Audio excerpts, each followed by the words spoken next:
is going on, guys? Taking a look at a company today that I think I'm kind of interested in, but gonna look into it a bit, kind of walk you guys through it as I do. I thought it'd make a good video. This company is Alexandria Real Estate Equities. Now, before we go any further, I have to make the typical disclaimer. I'm not recommending this stock. I'm not recommending any other stocks mentioned in this video. This is just my opinion, purely for entertainment. I'm not a financial, tax, or legal professional. And you need to do your own research and consult a professional before investing. I am not liable. Now, that being said, this is a REIT. Surprise, surprise. You guys know I love real estate as an investment. I don't own physical real estate, but through real estate investment trusts, I think it gives a pretty good way to get into diversified real estate. Obviously, you're trading off a little bit on the leverage and returns you can maybe expect by not owning it yourself, but you're also making the entire thing completely passive, and you're diversifying pretty greatly.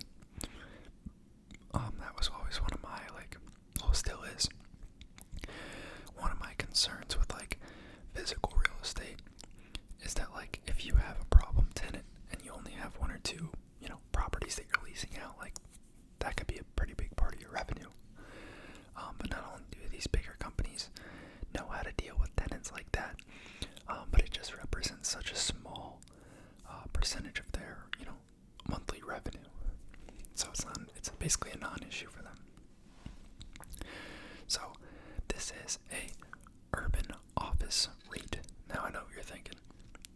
I thought you hated office REITs. I do, for the most part. The thing that's given me pause about this is that this REIT focuses specifically on life science operators. So you're thinking biotech, pharmaceutical, R&D, pharmaceutical, office space. We're thinking labs. They even have some more techie space. That goes to companies like Uber and Facebook, who aren't traditionally life science, but it's mostly life science, and biotech.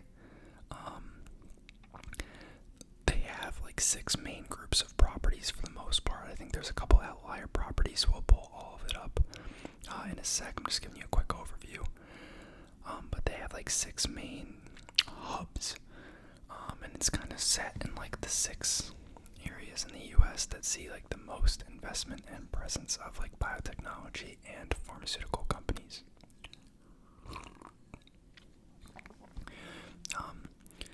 I don't think I'll remember all of them quite off the top of my head, but Boston and the Cambridge area has a huge biotech presence, as well as a lot of pharmas.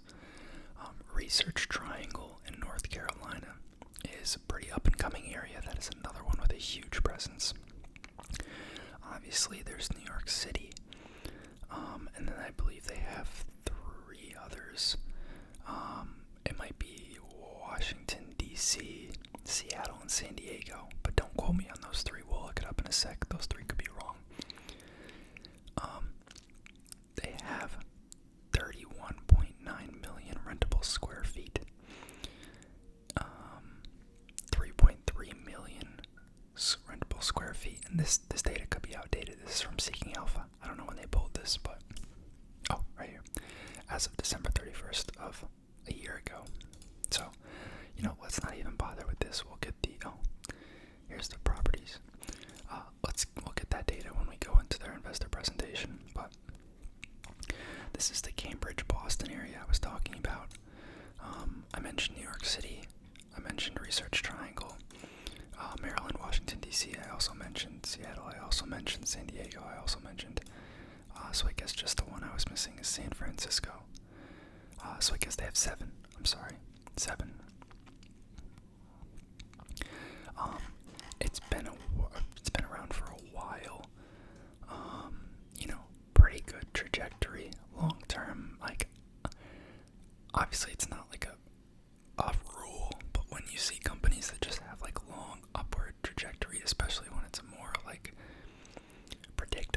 is like real estate, I like to see a general upward trend. You know, it doesn't need to be this exaggerated, but I like to see a general upward trend. And you know, with things like real estate appreciates, especially in respect to the US dollar. So like, I'd like to see an increase if I look at the chart and it's trading sideways or even negative for like the past 5 to 7 years. Like, that's a huge red flag in my head.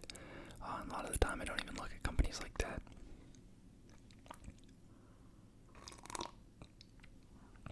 But so got slapped pretty hard with the rest of the market. You can see it's down a little over 15% in the past month. I think S&P's down like 9% maybe off the dome. So it's, you know, it's been hit a little bit harder than the rest of the market. Down 7.5% for past 6 months. Past year it's only up 11.6%. So, you know, it was up at like 223, and it's come all the way down to like 183 and 184 region. I guess it shot up today at the end of the day. Yeah, okay. Shot up today at the end of the day, that's why it's up here. But, you know, came down to 184, 183 even in some spots. 2.43% forward yield. We got a little bit of short interest there. You know, it is like a little bit, trades at a little bit higher of a price multiple. Just because it is, you know, a demonstrated operator. You see a lot of other REITs trading at similar premiums, like Prologis. If you look at Prologis, it trades at a premium pretty much all the time because it just runs so well. It's a very good business, in my opinion. Disclaimer. Or like Realty Income for a pretty long time, if not still. I haven't looked at it in a bit, but that one typically trades at a premium as well, just because it's like one of the default names in the space. It's known really well. They've provided consistent cash flows, and they pay monthly dividends for, you know, however long they've been around. Very long time. $30.3 billion market cap, so like pretty significant size, but not a mega REIT like AMT or Prologis. But definitely a very respectable size. It's bigger than a lot of the REITs that we've looked at here on the channel before. So, honestly, website leaves a little bit to be desired, but I can look past that. So, we're gonna see the typical jargon on their website about how, they're growing the life science ecosystem, yada yada yada. Looks like it's been around for 27 years, and they've since established themselves as leader in owning, operating, and developing collaborative and dynamic life science, ag tech, and technology campuses. That is very true from what I've seen so far. Only in North America, as far as I can tell. They do have some interesting other branches. I think they'll get to it over here, but they have like a venture arm, which is interesting. We've seen a couple REITs that have businesses other than just like rental income, like Armada Hoffler, which we have in the dividend, which I have in the dividend portfolio, has a construction segment. Like, it's neat to see the diversification. I don't know how good they are at it, but they've been in the space for so long. They work with all these players. They've probably had an opportunity to fund some good projects, one can hope. Basic ESG stuff here. I never know how true these are, because I swear every company says these, but number 3 most sustainable US REIT. Low risk from sustainability analytics or something. Basically a bunch of buzzwords. I don't even know why that's like, where does that come from? I mean, never forget, but just seems irrelevant.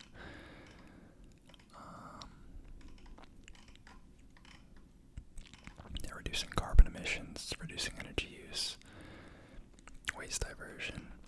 I mean, it is neat to see, because I guess they're in with life sciences. That's like their niche. So one would hope that they're aiming for a healthy future, because that's what their clients are going for.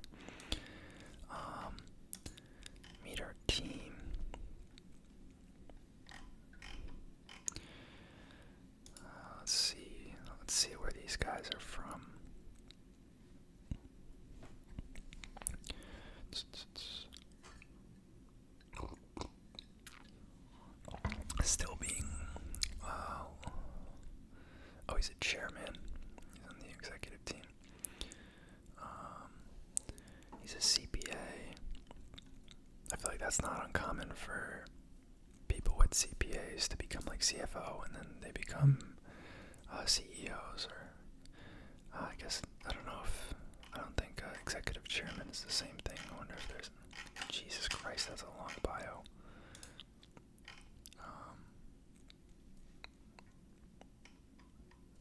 Okay, I guess they just list him because he's the founder. I guess he's still actively involved, and then there's a couple co-CEOs here. It's interesting. But as I was saying, it's not uncommon for someone with like a CPA to become CFO, and then CFO leads to CEO. It seems like a somewhat relatively common feature. This guy started it in his garage, apparently in 1994, and served as CEO until April 2018. Pretty neat. Shareholder returns exceeding 2,500%, which is pretty cool. I'm guessing some of these other people that maybe, didn't found the company have more experience in, like actual life science, but, I guess it is like a real estate company still at heart, so, yeah, see here, this guy has 35 years of experience in the real estate industry, leasing, construction services, accounting, property management, etc. So COO, here's another one, BWC. He was a senior consultant there. Was responsible for doing due diligence with respect to acquisition of commercial property. Like, these are the things you like to see in executives.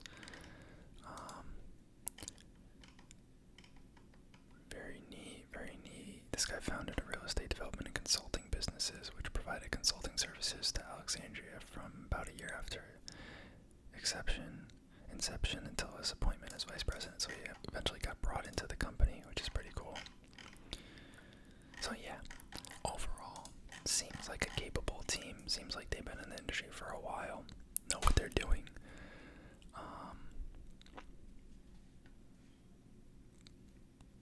I wonder what this is from, because they've been publicly traded way longer than 2017, right? Yeah, I have no idea what that was.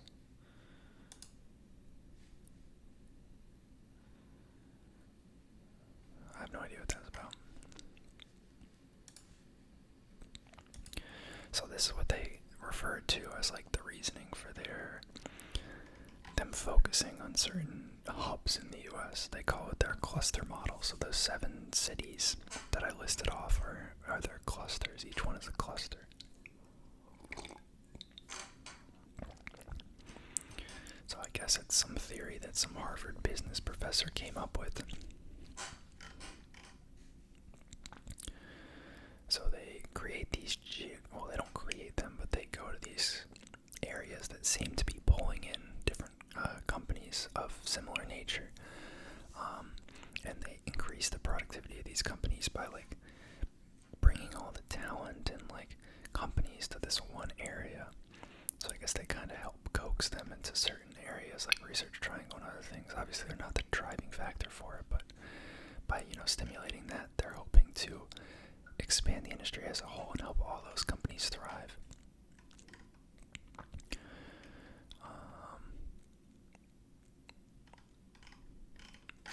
So yeah, it's a neat concept. Here's the 7 of them on a map: Seattle, San Francisco Bay, San Diego, Research Triangle, North Carolina, Maryland, New York City, and Greater Boston. So they got about 2.9 million rentable square feet in Seattle. 9 million rentable square feet in San Francisco. 8.4 million rentable square feet in San Diego. 12 million rentable square feet in Boston.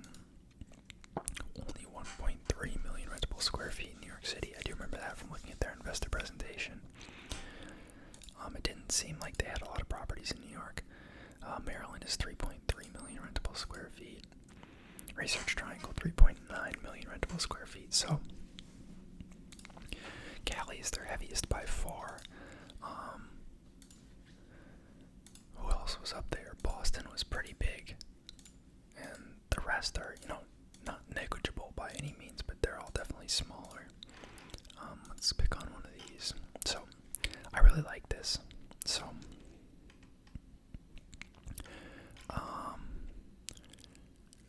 I remember I looked at this before. I can't remember if I think they own the blue buildings. Don't quote me on that, but they list all the addresses for pretty much most of their properties in the supplemental information for the investor presentation. So hopefully you could clarify it in there if you're curious, but I'm not 100% sure. But this is the greater Boston area, so I assume that's Boston over there, and across the bridge here we have Cambridge, I think. So MIT is here. Harvard, I believe, is also in Cambridge. Not sure exactly where. But then in theory, these would all be pharma, life science buildings here. That is a very big area for pharma. Similar one here, we have UCSF. Their buildings here. New York City. Just the two huge skyscrapers. San Diego, got some near University of California, San Diego. Got an Novartis Research Foundation, Scripps Research, Salk Institute for Biological Studies, so a lot in the area. Seattle, near the Cancer Research Center. University of Washington Medicine, Bill and Melinda Gates Foundation. So they're all very centrally located near a lot of other life science stuff. So not only are there Tenants life science, but then there's even more in the nearby area that are life science. John Hopkins and National Cancer Institute in Maryland, and then Research Triangle. These look like more manufacturing properties, maybe. Either that or just huge offices. Duke University and UNC are down there, obviously. NC State, the EPA offices, Environmental Protection Agency, if you guys don't know. So yeah. And then there are business verticals, so there are types of businesses here. So real estate, obviously the main one, I believe. So this is their rental properties. I have noticed that a lot of their properties, especially their newer ones, they're targeting that sustainability, LEED accreditation. They look very cool. They incorporate a lot of natural light. They seem very modern. I love that. So yeah, this one's really straightforward. And then venture investments. This is the other one I was talking about. So Alexandria Venture Investments. Since 1996, they've invested in disruptive life science, agri-food tech, and technology companies advancing transformative new modalities and platforms to meaningfully improve human health.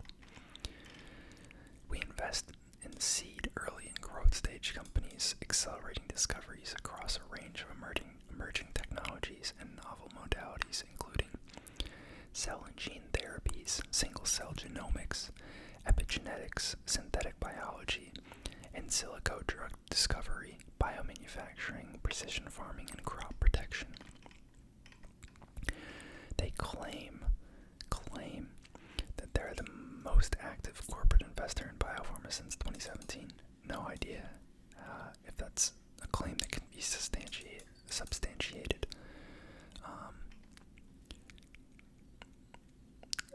So they have about $930 million in on-balance sheet unrealized gains in these investments and a $1 billion adjusted cost basis. So,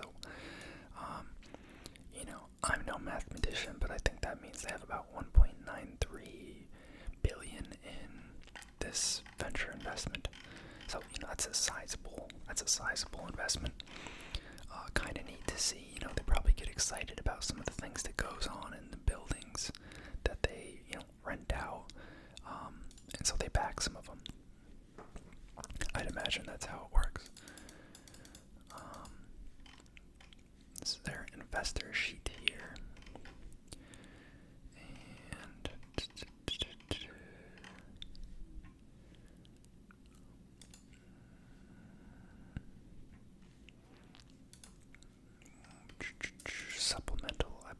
is what I want.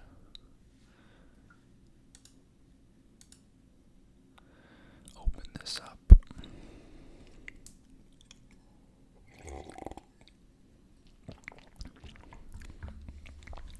Real quick before we hop into that, we'll just take a peek at the dividend for ARE. So, decent dividend growth. It's tapering off a little bit. COVID could have also played into that. Moderate increases every quarter, or every year it seems. I believe they just announced like a 2-cent quarterly increase a couple weeks ago, which is neat. Obviously took a hit after 2008. This is a real estate company after all.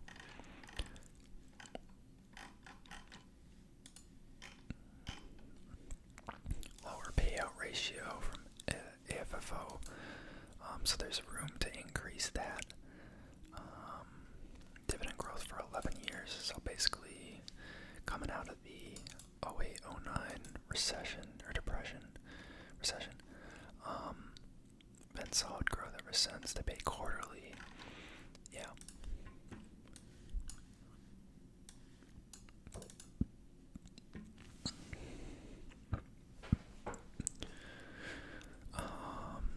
So I guess this is what I was looking at earlier, their 9/11 Memorial and Museum Benefit Honoree.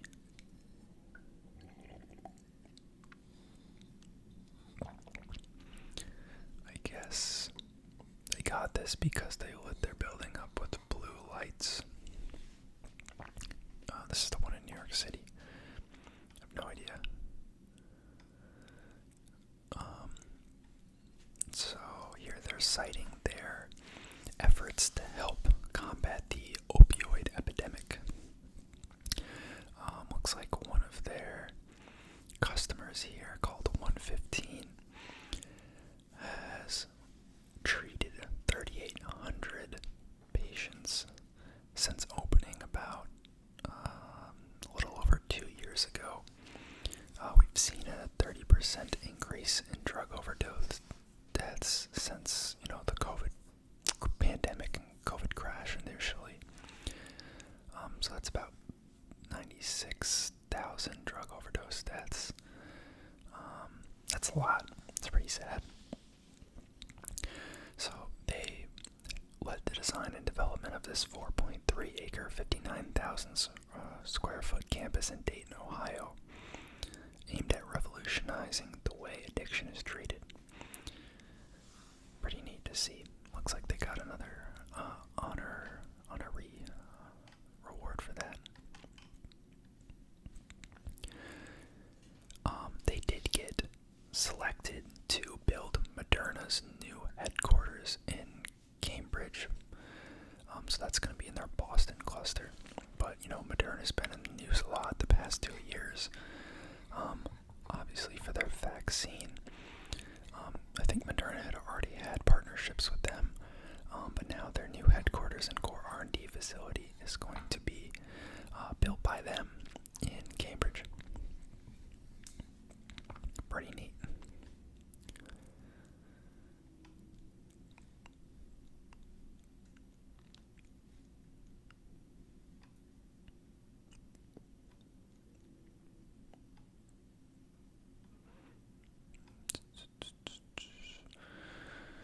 So they're in the top 10% among all U.S. publicly traded REITs for their credit ranking, which is BBB plus with the S&P Global rating, $4 billion in liquidity,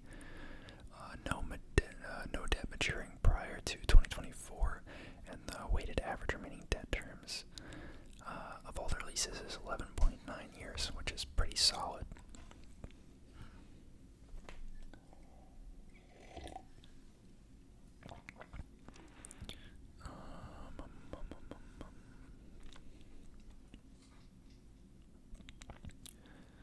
We could look at financial data. Let's look at it now. I prefer the charts when we look at that stuff, to be honest.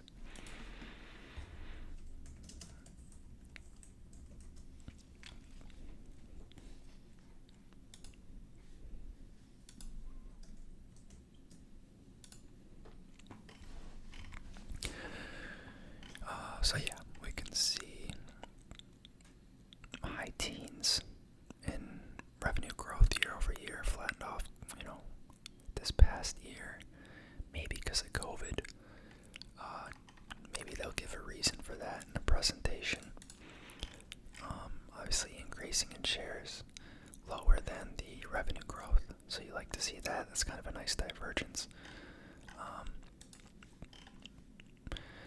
28.5 billion in assets. You can see they're growing these even faster than the revenue. These are in the high 20s, low 30s. Liabilities growing about on par with revenue. High teens, low 20s. Looking at about 11.6 billion in debt, and most of that is long-term debt, they claim. Yep. Got about 370 million in cash on hand. We're looking at pretty nicely increasing margins. 46% net margins in the past couple quarters, which is nice. So, you can see why they're expensive.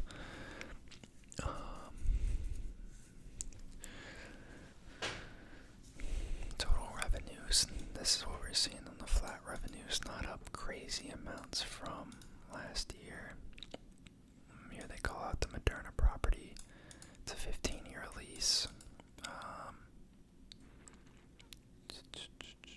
462,000 rentable square feet. Jesus Christ.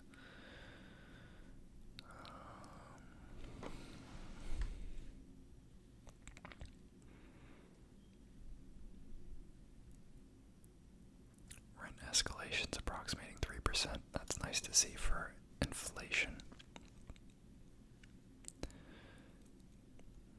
They have some joint partnerships here. I guess they're trying to get out of that. They're mentioning sales of their partial assets. Let's just hop down to the supplemental. Here we go.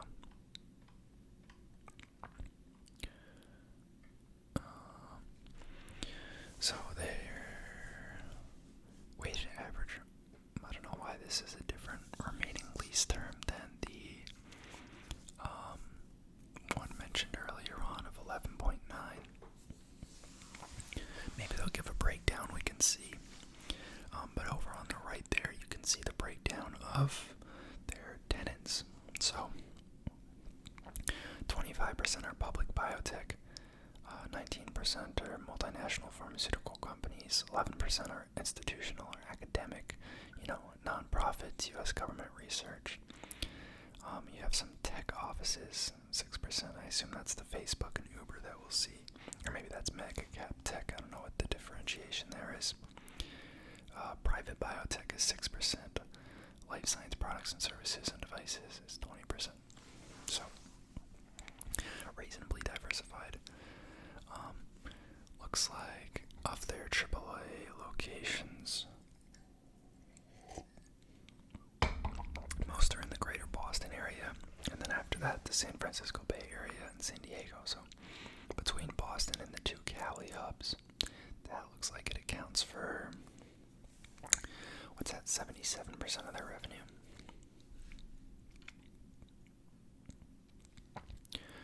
So,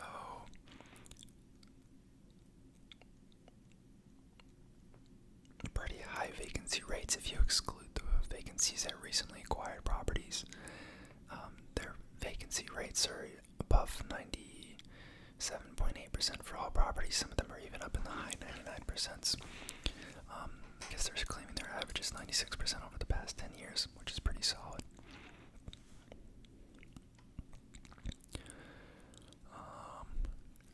95% of their leases contain annual rent escalations, 92 of which are triple net leases, which are very light on them for maintenance. I guess CapEx gets recaptured in at least 94% of their projects, which is nice.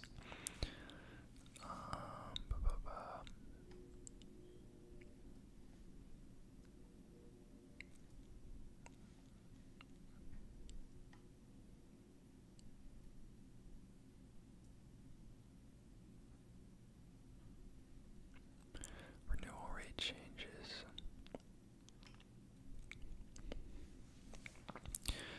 Breakdown of their lease expirations here.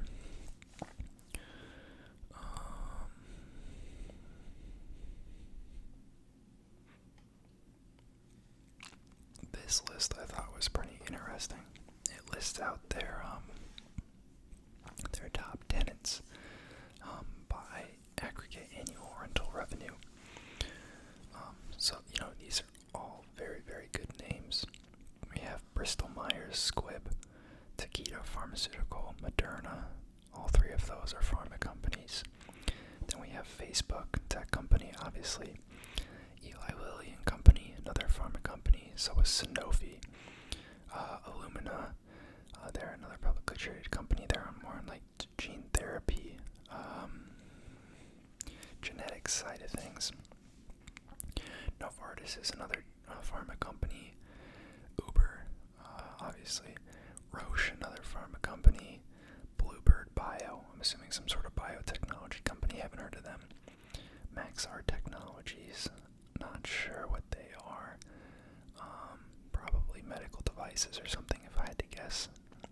We have MIT, we have the US government, the Children's Hospital Corporation, NYU, Merck & Co., another pharma company, Pfizer, another pharma company, Fibrogen, sounds like a genetics or biotech company, and then Amgen, another pretty big pharma company. So a lot of big names, and those account for 33% of their revenue.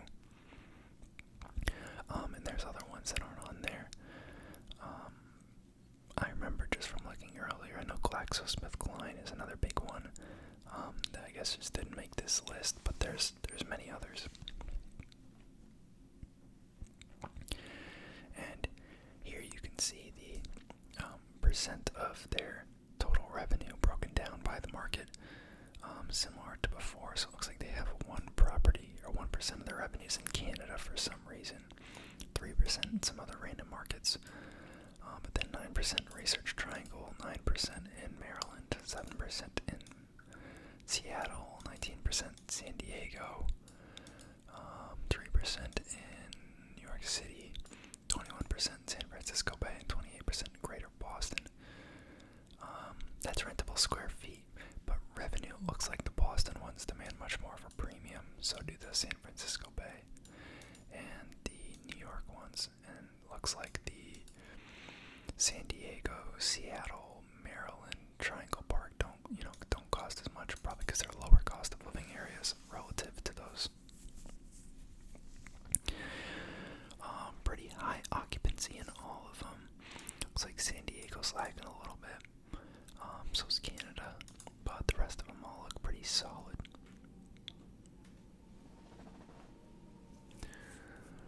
Sorry if you guys can hear the wind outside. It's like a snowstorm right now. It's supposed to go all day tomorrow.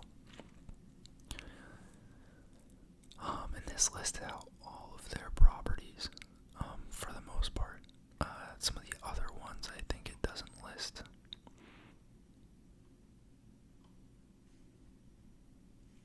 Yeah, I don't think it lists Canada or non-cluster markets, but pretty much everything in their clusters is listed here if you ever want to look it up. I looked at some of these. A lot of the North Carolina ones, a lot of these are GSK, like I was talking about. From the New York ones, this is the Pfizer headquarters in Manhattan, which is neat. There's just a lot of properties here, and the fact that so many of them are leased with a decent amount of time left, that's gotta be a good portfolio of real estate and companies and tenants to have, in my opinion.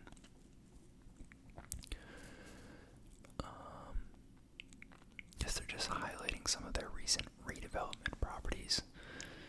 This Ag Tech Center is sick. Looks very neat. They're all very neat looking places.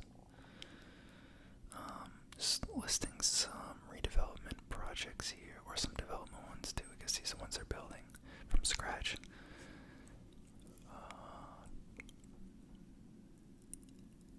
Under construction, or these are the under construction ones, I'm sorry. It's a pretty long list. Wow. Maybe any slight renovation they have to put on here, because that's an active property right there. That's the Pfizer one. But very, very neat company. These are their joint ventures, which it sounds like they're trying to unload where they can. List their interest. And then this is their venture investments. I would assume guess a decent amount of them are non-tenants, which is interesting. Maybe they do that so there's no conflict of interest. 74% of them are private, 26% are public, so mostly private investments.